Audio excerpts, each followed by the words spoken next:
Hai Night Dolls, makasih ya udah klik video ini. Di sini Yuri bakalan nyeritain cerita seram dan fakta gelap sebelum kalian tidur, supaya kalian mimpi indah. Hihihihihi. Sebelum kita mulai, jangan lupa support Yuri dengan klik subscribe, komen, like, dan share juga ya ke teman kalian, supaya teman kalian mimpi indah juga. Hihihi. Oke, tanpa berlama-lama, Yuri langsung cerita aja ya. Check it. Suatu hari, anak Anda yang baru berusia 3 tahun tiba-tiba mengatakan, "Ibu, ini bukan rumahku." Awalnya mungkin terdengar lucu, tapi bagaimana kalau anak itu terus mengulanginya selama bertahun-tahun? Bukan cuma itu, ia mulai menyebut nama suami yang katanya pernah ia miliki, menyebut kota yang belum pernah ia kunjungi, bahkan mengaku pernah meninggal saat melahirkan. Dan yang paling aneh, ketika diselidiki, ternyata orang yang ia ceritakan benar-benar ada. Inilah kisah Shanti Devi. Sebuah kasus yang hingga hari ini masih dianggap sebagai salah satu dugaan reinkarnasi paling terkenal dan paling misterius yang pernah tercatat dalam sejarah. Apakah ini benar-benar bukti kehidupan setelah kematian atau hanya kebetulan yang luar biasa? Mari kita telusuri kisahnya dari awal. Kisah ini dimulai di Delhi, India. Pada tanggal 11 Desember tahun 1926, lahirlah seorang bayi perempuan bernama Shanti Devi. Tidak ada yang aneh dari keluarganya. Mereka adalah keluarga Hindu biasa yang hidup sederhana. Beberapa tahun pertama, kehidupan Shanti berjalan normal. Namun ketika usianya sekitar 3 tahun, sesuatu mulai terjadi. Ia sering mengatakan kepada ibunya bahwa rumah tempat ia tinggal sekarang bukanlah rumahnya yang sebenarnya. Awalnya orang tuanya tidak terlalu memikirkan hal itu. Anak kecil memang sering berimajinasi. Mungkin mereka menganggap Shanti hanya sedang bermain peran. Tapi masalahnya, ucapan itu tidak pernah berhenti. Shanti terus mengatakan hal yang sama. "Aku ingin pulang. Rumahku bukan di sini. Aku punya keluarga lain."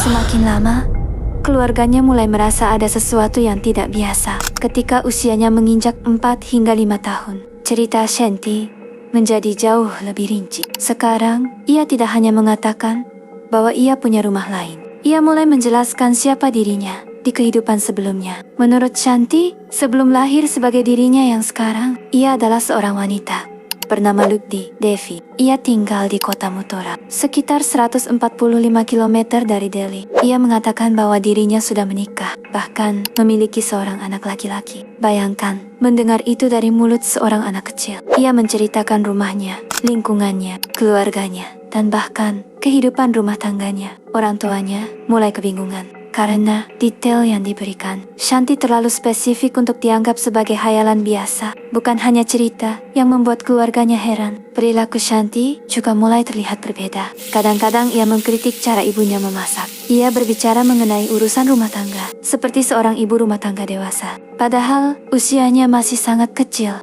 Ketika anak-anak lain bermain dan berlarian di luar rumah, Shanti justru lebih sering berbicara tentang keluarganya di Mutora, tentang suaminya, tentang anaknya, tentang kehidupan yang menurutnya pernah ia jalani. Saat berusia sekitar 6 tahun, Shanti mulai menyebut nama, dan inilah bagian yang membuat kasus ini berubah total. Ia mengatakan bahwa suaminya bernama Kedarnath, bukan nama umum yang bisa ditebak sembarangan. Ia juga mengatakan bahwa suaminya bekerja sebagai pedagang kain. Semakin banyak detail yang keluar, semakin sulit bagi keluarganya untuk mengabaikan semuanya. Kabar tentang anak kecil dengan cerita aneh ini akhirnya sampai ke guru-gurunya di sekolah. Salah satu gurunya memutuskan mencatat semua informasi yang diberikan Shanti. Kemudian, mereka mencoba mencari tahu apakah orang-orang yang disebutkan Shanti benar-benar ada. Mungkin hanya kebetulan, mungkin hanya cerita yang dibuat-buat. Tapi hasilnya justru mengejutkan. Mereka menemukan seorang pria bernama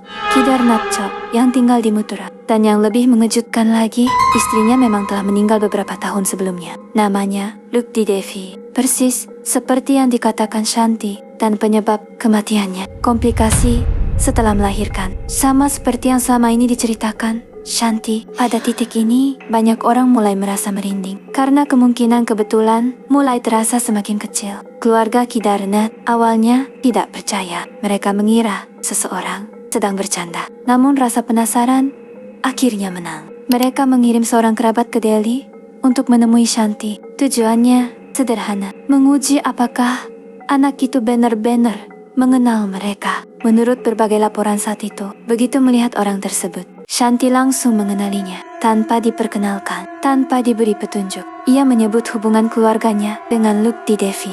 Kerabat itu terdiam, dan berita tersebut segera sampai kepada Kedarnath. Akhirnya, ia memutuskan datang sendiri. Bayangkan situasinya, seorang pria dewasa datang menemui seorang anak perempuan berusia 9 tahun. Menurut beberapa versi cerita, Kedarnath bahkan mencoba menyamarkan identitasnya. Namun ketika bertemu, Shanti langsung menunjuknya dan mengatakan bahwa dialah suaminya.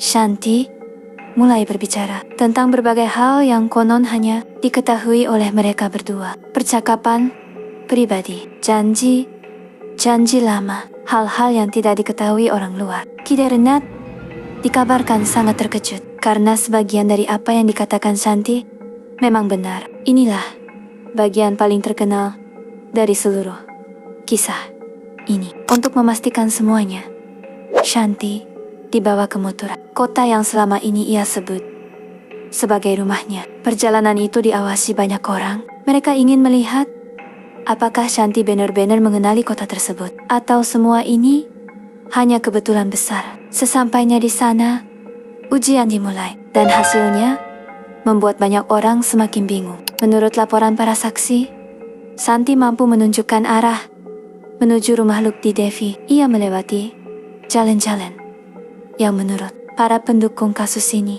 belum pernah ia lihat sebelumnya, dan akhirnya sampai ke rumah yang benar. Saat memasuki rumah tersebut, Shanti mulai mengenali anggota keluarga satu persatu. Ia memanggil mereka sesuai hubungan keluarga. Ia mengenali saudara, kerabat, dan orang-orang yang pernah menjadi bagian dari hidup Lukti Devi. Beberapa anggota keluarga bahkan menangis karena mereka merasa cara bicara dan perilaku Shanti mengingatkan mereka pada orang yang telah meninggal bertahun-tahun sebelumnya. Salah satu momen paling emosional terjadi ketika Shanti bertemu anak laki-laki yang menurutnya adalah putranya. Ketika Lugdi meninggal, anak tersebut masih bayi. Kini ia sudah tumbuh lebih besar. Menurut berbagai laporan, Shanti langsung menunjukkan rasa sayang yang mendalam, bukan seperti seorang anak kecil kepada orang asing, tetapi seperti seorang ibu yang telah lama berpisah dengan anaknya. Semakin banyak orang mendengar kisah Shanti, semakin besar pula perhatian yang datang. Wartawan mulai berdatangan, tokoh masyarakat mulai berdiskusi, para akademisi mulai melakukan penyelidikan. Bahkan Mahatma Gandhi ikut tertarik dengan kasus ini. Sebuah tim investigasi dibentuk untuk memeriksa semua klaim yang ada. Mereka mewawancarai saksi, memeriksa lokasi, mengumpulkan kesaksian, dan mencoba mencari penjelasan yang masuk akal. Namun hasil akhirnya justru membuat misteri ini semakin terkenal. Karena banyak detail yang memang sesuai dengan kehidupan Lukti Devi. Disinilah perdebatan dimulai. Pendukung reinkarnasi melihat kasus Shanti Devi sebagai salah satu bukti terkuat yang pernah ada. Mereka berpendapat bahwa terlalu banyak detail yang cocok, terlalu banyak hal yang sulit dijelaskan. Namun, para skeptis memiliki pandangan berbeda. Mereka mengatakan, mungkin saja terjadi kebocoran informasi. Mungkin ada informasi yang tanpa sadar sampai kepada Shanti. Mungkin ada kesalahan ingatan para saksi, atau mungkin pengaruh budaya masyarakat India. Hingga hari ini, tidak ada jawaban yang benar-benar bisa diterima semua pihak. Shanti Devi tumbuh dewasa. Ia menjalani hidup yang relatif tenang, dan hingga akhir hayatnya, ia tetap mempertahankan keyakinannya bahwa dirinya pernah hidup sebagai Lukti Devi. Ia meninggal pada tahun ke-1987. Namun kisahnya tidak ikut menghilang. Hingga sekarang, hampir 1 abad setelah semuanya dimulai, nama Shanti masih menjadi salah satu kasus reinkarnasi paling terkenal di dunia. Apakah ia benar-benar mengingat kehidupan sebelumnya? Apakah kesadarannya berhasil melampaui kematian? Atau semua ini hanyalah rangkaian kebetulan yang luar biasa? Tidak ada yang benar-benar tahu. Pertanyaan besar yang belum pernah terjawab. Apa yang sebenarnya terjadi setelah kita mati?